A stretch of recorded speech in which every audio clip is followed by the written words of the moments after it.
The following Fox 4 Sports presentation is powered by the Clay Cooley Auto Group. Yeah, I mean, obviously, wasn't good to see that, but all positive thinking and being optimistic about the situation. I haven't played in an actual game in basically 2 years, you know. It felt real good.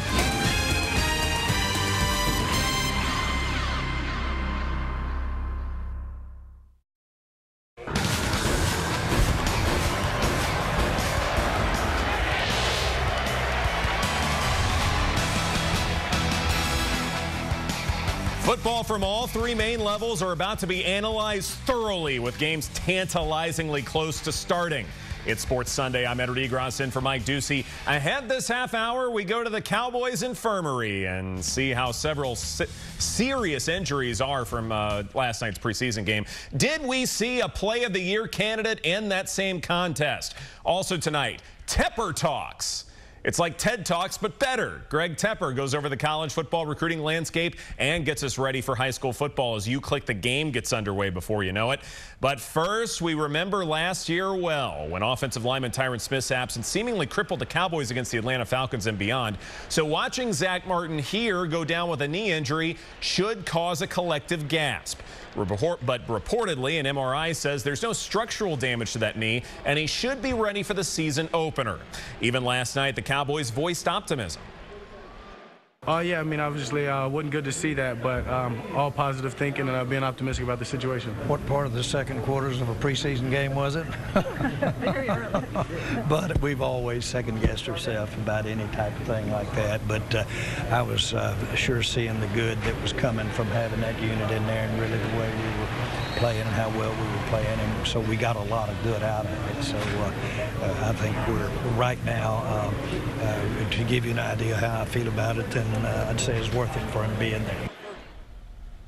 Other Cowboys boo-boos, safety Xavier Woods could miss a season opener due to a hamstring strain. Now, does that injury add urgency for the Cowboys to sign a veteran safety who perhaps let it be known he wants to come to North Texas?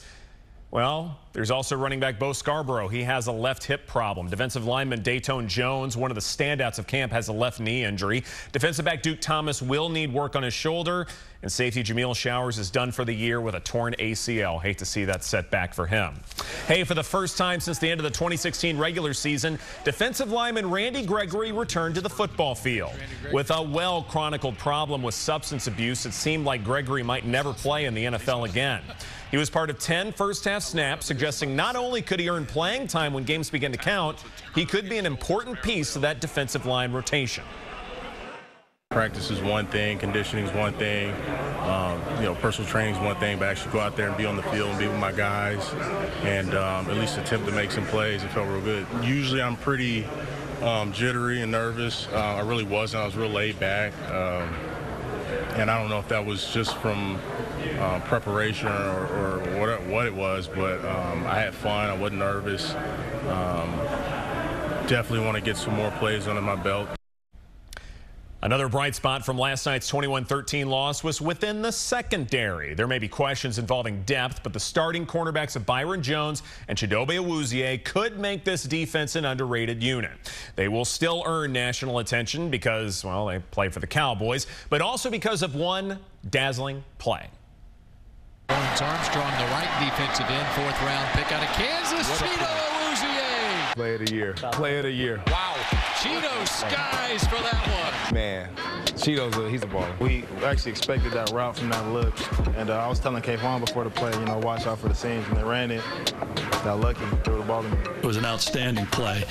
He's really a ball guy, and he's got so much athletic ability, but he's got a really good feel for playing, too. Yeah, I knew the whole time. Once I seen it, I was like, okay. I didn't know where the receiver was, but that's why I tried to high point it, and, Coach Richard does a great job of teaching us how to high point, the ball, and it was just like a drill. He has just one pick in the NFL and is in just his second year with the Cowboys, and he's already talking like a perfectionist. Hopefully I would next time probably try to grip it, but, it's still a good play. This catch, coupled with the play of fellow cornerback Byron Jones, could mean one of the better secondaries in years for Dallas. Byron was around the ball a lot, both as a pass defender, picked up the fumble, and those guys are active, and I keep saying this, but they're getting more and more comfortable, and I think they're gaining more confidence, and what we're asking him to do. Coaches always talk about doing right. You know, you do right longer, good things happen. And I think, you know, people are running to the ball, people are in the right spots, and hopefully we can build on that into the regular season. Former Cowboys receiver Dez Bryant says he's in no hurry to join a team. Well, the Cleveland Browns feel likewise. They reportedly don't seem to be in a hurry to sign him. One of Cleveland's own receivers and Josh Gordon recently just returned to camp, but reportedly Gordon's presence has nothing to do with their dealings with Dez. Another former Cowboy has had fewer problems finding work. After being dropped by Washington, cornerback Orlando Scandrick inks a one-year deal with Kansas City worth $1.5 million. Washington had originally signed Scandrick to a 2-year deal worth up to $10 million, but cut him after just 5 months after the deal.